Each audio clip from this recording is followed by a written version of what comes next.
My first question, Secretary Galvez or anybody from your office can answer this. 100,000 pesos each were given to MILF surrenderies. Hindi po ata pantay. Why sa MNLF, 45,000 lamang allocated for its surrenderies? Bakit magkaiba po? Sa MILF, 100,000, MNLF, 45,000. Sir, actually sir, yung ano sir natin, no, yung sa 100,000, sa MILF dahil kasi mayroon ko silang decommissioning. Yung ano, yung sa MNLF po sir is stenciling. Wala pa po yung talagang decommissioning because on our final peace agreement with the MNLF, wala po tayong provisions for decommissioning. So yung gagawin po natin, yung initially yung 45,000, considering na according to RA 20 of the final peace agreement, those who will not be integrated should be given tinatawag natin socio-economic package. And basically, ang gusto nga namin po, pare-pareho po yung ibigay. Ang intention po talaga natin is 100,000 din po ibigay natin sa MNLF. Initially lang na ibigay natin yun because ang ano pa lang natin is only stenciling pa po ang ginawa po natin, Your Honor. Okay. Stenciling, Secretary. Yes, sir. Kasi yun nga po ang ano natin. Kasi ito po yung nagiging problema po natin sa final peace agreement. Can you please enlighten this committee what stenciling is all about? Yung stenciling po ng firearms nila, kinukuha po ng bali po sir, nire-record po natin kasi yung part po yun, ito part po ng ano natin yan na gusto po natin ma-recover po lahat ang mga loose firearms. So isa po ito yung mga tinatawag nating na parang ating proseso para at least kukunin natin yung firearms ng ating brother MNLF and then stencil po natin and then we have an agreement na mayroon tinatawag tayong firearms control. As a follow-up question to that, before that, Senator Tulfo would like to acknowledge the presence of Senator Bato de la Rosa. okay. Yung mga sinusurrender ng firearms, 4,000 and all, right? Yan po ba ay niregister? Meron ho ba kayong database where those firearms are registered? And I would like to follow up also dun sa request nung kausap po mga taga-military na dapat yung serial numbers, if they are logged in sa database ninyo, dapat accessible yan sa PNP at NBI para kung halimbawa nagkaroon ng operations yung mga grupong yon, they can cross-check doon sa mga na-recover nila na mga baril versus doon po sa mga sinurrender na mga baril. So, ito ba mga baril na sinurrender, 4,000, are they logged in sa isang database? Sir, nandito po yung ating Vice Chair ng Independent Decommissioning Body in the person of Mr. Hovland from Norway. Sila po ang nag-ano po ng proseso. Mr. Hovland, the firearms, the 4,000 firearms, how are they being handled once they were surrendered to the government? What kind of accounting do we do? Your Honor, we in the independent decommissioning body, we receive and decommission the firearms. We register them. We do a function test of the firearms. So all the firearms we receive are operational, and then we store them according to the agreement. We also take in the registration number of the weapon, and according to the agreement between the parties, that is to be confidential for the independent decommissioning body. Can we have records of those firearms that were surrendered, the serial numbers, and are they stored in a database where it will be accessible to the PNP and NBI and even the military? Like I said earlier, if there's an operation conducted by these authorities and in the process they were able to recover firearms in those operations, at least they can make some cross-checking to ensure that none of those firearms they recovered during their operations came from the weapons that were surrendered from the decommissioning process. So for now, we are bound by our mandate given to us by the two parties, the government of the Philippines and the Moro Islamic Liberation Front. And in the terms of reference of the IDB, it says that all information, data, or opinions gathered, generated or exchanged in connection with the work of IDB are confidential and may not be divulged to an organization, individual, or entity. If the parties would, of course, agree that we should share that, we could be open to do so. But for now, we're bound by our mandate. So right now, it's confidential, so you cannot divulge to us the firearms, what kind of firearms are those, the serial numbers, that's confidential? You mean the Filipino people doesn't have the right to know?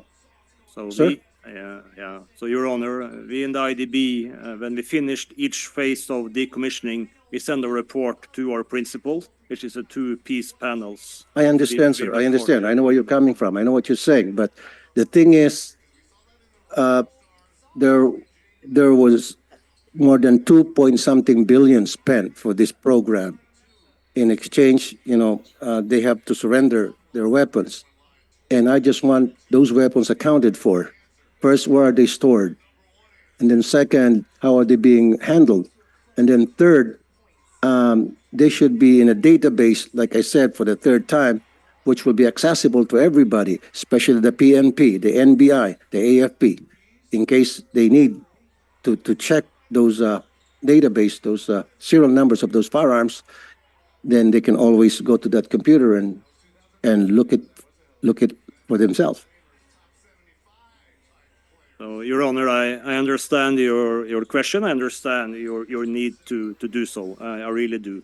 So we have our mandate now, and I can also answer what we do with the weapons. We store them in a secure storage area, and then according to the agreement, after the fourth phase, or when the parties agree, we will put them beyond use. So even a video, you can show us a video or even pictures of those weapons? So we had Still confidential? No, we had two large events in Cotabato where we had display of all the firearms that we received for the phase, witnessed by. Can you show us some videos at least or pictures?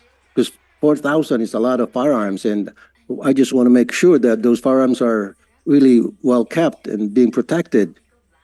Yeah. So, Your Honor, we're very glad to submit pictures and videos And videos. of the weapons, so you can see that. So right now, you cannot submit to us the serial numbers of those firearms. It's not stored in any database because you said it's confidential unless both parties agreed to divulge those kind of information to us, to the Filipino people. Is that what you're saying, sir? That is correct, Your Honor. Okay. Then, With the Mr. Chair. permission of Yes, with the Senator permission Tulfo. of Senator Tulfo. yes, ma'am. Go ahead. Senator. Yes, with the permission of Senator Tulfo. Republic Act 10591, referred to as the Comprehensive Firearms and Ammunition Regulations Act, mandates all government agencies, military and law enforcement organizations, LGUs, and corporations owned and controlled by the government provide the PNP with an inventory of all the weapons and ammunition they possess. Why is it, therefore, that the 4,625 decommissioned firearms are not included in said inventory? And as stated, you are bound by your mandates to keep these records confidential. Bakit ganon? Labag ito sa batas ng Pilipino. So ibig sabihin, yung mga nag-surrender na MILF, hindi sakop ng batas ng ating bansa. Parang mali naman yata to. Panloloko naman yata ng bansang Pilipino to. Bakit hindi sila tatalima sa batas na ang bawat mamayan ang kinakailangan sumunod? Yes, Mr. Chair. Mr. Chair, can I add to the point of Yes, Senator Senator Amy? Boto. Mr. Chair, I don't know if there's a conflict between what is the existing law that our resource person is talking about, if it runs in conflict with the firearms comprehensive law. I don't know. We have to study on that because maybe, I'm sure, the ones who formulated this law ay talagang inobserba itong firearms, the existence of the firearms comprehensive firearms law. So titingnan natin siguro, Mr. Chair, kung saan ang conflict dito. Yes, I'd just like to follow up. Having gone through the papers submitted, ang hinahanap ko po, sinasabi ninyo yung annex for normalization.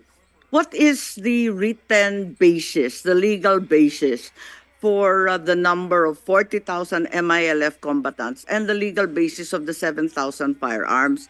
Meron bang legal basis yan? Kasi nahanap ko rito, sabi annex. Asan yung annex? Nasa annex lang ng normalization. Yun ang sinasabi ninyo. Pero wala naman dun sa annex nakatakda yung 40 at saka 70,000. Anong basehan natin ng lahat niyan? Madam Chair, sir. Yes, please. Yes. Your Honors, we have the basis, which is basically the written letter of Chair Minister Murad to President Aquino dated 2010.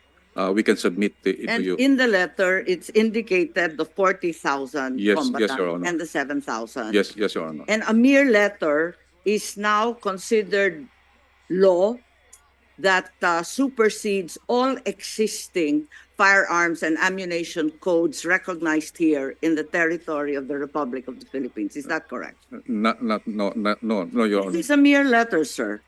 Yes, I have never heard of a mere letter overturning our entire construct of firearms and ammunition law. the comprehensive agreement was written 2014. I'm aware. It went through 2014, 2015, and finally 2019. Yes, Pero hinahanap ko yung legal basis po ninyo. Saan ba galing yan? Kasi hanggang ngayon, ang sinasabi, wala namang listahang binibigay sa gobyerno kahit kailan nitong 40,000. Tama ba yun? Wala ba talagang listahan ng mga combatants na 40,000 na ginawa nating target? The submission of the combatants is in a gradual. I understand po it's in phases, In phases. and we are now in the third phase. That's The fourth final phase. the fourth and final phase, which is fully explained. Pero sino nagbigay ng listahan na yan? Kasi nagtataka ang marami, kanya-kanyang MILF. And some MILF are more equal than others. Is that true? The list is being signed by the implementing panel of the MILF. But these are foreigners. No, Certainly, no. they derive the information from somewhere else, The locally. implementing panel, Your Honors, are full. They are MILF and the GPH implementing panel. It is- Senator Tulfo, is the list of 40,000 combatants also confidential? Your Or Honor, are we privy to that list? Your Honor, the process of the submission of the. We're aware there is a process. I'm looking for names, sir. These are what the local officials, the local combatants, the local decommissioned officers are looking for. Nobody understands your list, sir. We can provide the list if needed, Your Honors. It is located in our data. Yes, in your list, do we have data Yes, Your Honor. explaining which base commands they belong to? Yes, Your Honor. They're identified, Yes, Your Honor. their rank, their role and purpose, and the base command to which they report. Kompleto po ba yun? Can I refer you to the chair of the decommissioning body, because they're the one who provided the validations and the verification. Mr. Chair, Your Honor, when we receive and decommission the combatant, we take in information on the combatant, as you mentioned now. We categorize some of it as not sensitive information, that will be name, address, birth of date, and so on. And then there are some information that are sensitive, we call guerrilla information. That might be the base command, rank, such information. So the first part, the non-sensitive, we transfer over to the TFDCC and DSWD, which they have. The second part, the more sensitive information, the guerrilla information, is for us to keep confidential for now. Thank you. Yes, thank you very much. However, the concern is that whereas around 26,000 combatants are supposedly decommissioned, the base commands have not been dismantled. Until today, the MILF continues to operate these base commands, all 6 of them.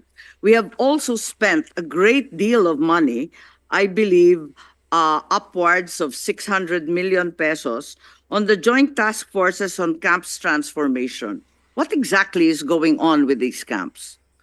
And why is it that with all these 26,000, wala pa rin, buo pa rin ang mga kampo ng MILF? Your Honor, because of the pandemic, we were derailed by three years. That's why last Pero year nasa phase 4 na po kayo, patapos na po to. there is a different some sort of process on the transformation of camps. So But you therefore make the admission that the MILF base camps are intact and in operation without any transformation having been undertaken. Is that correct? no, Your Honor, there is already transformation in some effect. What exactly has been transformed? We see them exactly as they were before. For example, in Camp Bilal, we have seen a lot of transformation. Can you please be specific, sir? So we have already converted the 300 hectares into some sort of a village, wherein we It will. was a village before. No, ma'am. It's a camp. It's a Camp Bilal. Yes, but civilians were living in that camp. There were Yes, children yes, and Your Honor. mothers as well. Yes, Your Honor. But right now, So what was transformed? It's exactly in the same position. in 2019, Madam, when I visited Camp Bilal, all of them are armed to teeth, meaning from the highway, going to their area. Even MP Bravo, member of the Parliament Bravo, is always armed to teeth. But right now, when I come to Camp Bilal, most of them are wearing civilian, Madam, and they are very amiable. At the same time, they're Are we already. now to read a change of costume as a transformation, sir? I I think that is a very token and gratuitous piece of information. Madam, during those times when we are visiting the camps, even in 2014 up to 2019, you can see a lot of firearms there. But right now, we visited many camps. You cannot see any firearms they are brandishing, meaning that there's already a change of mindset, wherein the normal of combatants that they are holding firearms every time that they go, we never see that anymore in those Mr. Chair, areas. follow-up question. So, with the indulgence of Senator Yes, Jaime. Senator Tulfo. Ito po galing sa military na kausap ko last night. And maybe Mr. Hovland would like to answer this question or kung mag-answer dito. Because during the last hearing, you did mention that there were combatants who surrendered, but they weren't able to surrender their firearms because they said it's personal, it's for personal use. Ngayon, kung personal use yun, chinek niyo ba yung serial number to make sure na yun ay license, may LTAP? Yung po ang next na proseso po, Your Honors, because yung po natin, yung decommission of the combatants, there is a separate process. So yung po natin, we never term them surrender. We term them decommission. Kaya nga po sir, kasi when they came to the government to get that 100,000 cash allowance, supposed to be they should be turning over their firearms. But they did not because sabi nga, meron akong baril dito, personal use ko ito. So kung personal use mo yan, dapat may permit yan. Chinek niyo ba yung mga, andun na rin lang siya hawak-hawak yung baril niya. So sana kinuha niya yung serial number, pinicturan, and then gumawa kayo ng cross-check sa ating PNP, FEO, Firearms and Explosive Office, para masiguro na yun ay lisensyado, para masiguro din na hindi magamit yun kung saan sa amang purpose. Yes, sir. Actually, sir, yun ang proseso po natin, sir, na initially yung sa decommission of combatants is separating na yung pagka nag-proseso po tayo ng decommission combatants, we gave the 100,000 for the purpose of the socio-economic, not for the purpose of turning up the firearms. Hindi po yun naman po. Ang ano po natin po is meron tayong proseso din ng decommissioning ng agreed 7,000. Yun po ang ginagawa po natin. And then later on, there is kung makikita niyo po yung sa aming we have still a lot of programs in parallel with the decommissioning of firearms. Number one is yung all small arms and light weapons management. Ito po yung sinasabi natin na i-stencil po natin, isa-isa po yung lahat po na yun. Mentioned to me yesterday, nung pumunta ko sa office ko, tinanong ko what kind of firearms ang mga na-surrender. Sabi niyo po sa akin, carbine, may mga carbine, may mga garan, M16. M16, meron pang Thompson. Di On ba pang CAFGO lang po yun? Alam ko yung mga MLF, they're well financed and they have modern weaponries. Yung Thompson, sir, konti lang po talaga yun. Thompson. So ibig sabihin may mga MLF na Thompson ang ginagamit. Ano po yung diplato? Sir, actually, sir, kasi makita natin, 1976 po kasi yung ibang mga combatants natin. Oh. Those were the firearms that they are Meron using. din pong carbine. Yes, sir, ganun po. Di ba yung carbine, panahon pa natin ng hook balahap yun. Oh, but anyway, may carbine. So siguro po, sa next hearing, give us a list of those firearms. Sabi nga ni Senator Amy, siyempre, kung ano man yung agreement meron between the decommission body and other groups, well, that should not supersede the law of the land of the republic. So you should be wary about that. So next hearing, you should provide us with that information that Senator Amy was asking, kahit na sa executive session man lang. Yes, sir, we will provide, sir. Yeah. Okay. Now, dalawang question ng Senator Amy. December 31, 2022, kasi binanggit sa akin kahapon yung Commission on Audit. Sabi mo, very strict ang Commission on Audit nga. Kayo talagang binabantayan. So, agad-agad nag-check po ako sa Commission on Audit. Meron pong 4.2 billion na audit suspension, and then 51.8 million disallowance. So pag sinabing disallowance, pinasosoli po. So unahin po natin dun sa disallowance. Ano po itong 51 million na pinasosoli po ng Commission Audit? 51 million po nito, sir. Na-explain na po namin to sa COA na ang remaining balance lang po is more or less 8 million. Na-explain. Na po yun. Kung magkasano po. Naisoli na po. Naisoli na po yun. Eight Then na lang po. yung 4 billion po yun, sir, is yung po yung previous pamana project po, hindi po sa amin po yung panahon namin during the previous sir. Pero were you able to explain it properly to the Commission on Audit? Actually, sir, we were able to expedite yung compliance with the auditor. So ito pong So sorry sir. So parang tayo mamalito. So nasolid na yung iba dun sa 51 million mo na 51.8. Nasolid na po yung iba, yung meron pang 4 million hindi pa nasusoli. yes, sir, meron pa po tayong proseso na Bakit po hindi nasolid na lang ang buo? binabayaran po ng sir, ng mga tinatawag nating yung mga SDOs na meron pong accountability. Pwede po paki-explain ano po yung 51 million na pinasosoli? Bakit po pinasoli? Ito po yung po, sir, nung previous administration po namin, sir, na kaya Before you. Opo, before po sa akin po yan po, sir. Actually nung po yun, 2017, 2018, 2019. Same thing with this 4.2 billion. Yes po. Wala pa po ako po nung po yun, 2018, 2017 po yun. Siguro, Mr. Chair, sa next hearing, patawag natin yung... Actually, we already, marami po na kami pong ipinasa po sa Ombudsman pertaining that matter po, sir. so meron na pong kaso. Opo, may mga kaso And na po. may we know who are these people na pinahil nyo ng kaso sa Ombudsman? And what happened to the case? Yung previous ex-com po at saka back member po ng Can we get the names? we will give it to you, Your Honor. And then, gusto namin malaman yung status ng kaso. sa Yes, Your Ombudsman. Honor. Yes, So Your Honor. ongoing pa po ito. Yes, Your Honor. Ilan po yung nakasuhan dito sa 51 million? Bali po yung may mga seven charges po kami na naibigay sa Ombudsman. And we will give you the details po, Your Honor. Kasama ho ba dito yung pinalitan nyo na secretary? Yung mga ex-com members po. Execom lang. Opo. Okay. Okay. Doon po sa 4.2 billion, sabi niyo po before your term pa ito. Yes, Your Honor. Okay.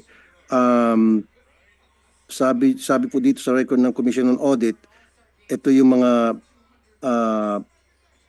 was it computer? And then yung mga pinabigay nyo sa mga non-government organization, people's organization. Yes, Your Honor. Ba't ho binigyan natin ng pera yung mga NGOs? That's why during my term we already removed all this ng mga NGOs po. So ang ginawa po namin immediately we Kaya nga terminate po, bakit po binigyan ng pera ang mga NGOs at saka mga people's organization? because they're the one also implementing some of the programs sa ating Ano pong klase mga programs po yun, sir? normally, sir, I will give you the details the Okay. details. Kasi sir, that's Because I'm- 4.2 billion, that's a lot of money. Para ipamigay po natin sa NGOs. And then, can we know ano po yung mga NGOs na yon? Can you identify to us? We will submit the report. Okay. At maging po yung people's organization. Ano po itong people's organization? First time ko lang napakinggan to. POs? What are these POs, sir? We will find out, sir. Yes, sir. Give us a list of the NGOs and then the POs who've been a recipient of this 4.2 billion, because Ye- this is a lot of money and this has to be accounted for. That's why you got a suspension from the Commission on Audit. Yes, sir. Hindi ko sana na discover po to kung hindi niyo binanggit sa akin yesterday na sabi niyo mahigpit sa inyong Commission on Audit. So chinek po namin yung Commission on Audit and bingo, ito po yung nakita namin. Yes, sir. So provide us with all these documents, so Mr. Chair. And then siguro patawag din natin yung mga previous execoms na nakaupo para paimbestigahan natin itong 51 million and 4.2 billion. Yes, the COMSEC is instructed to do so.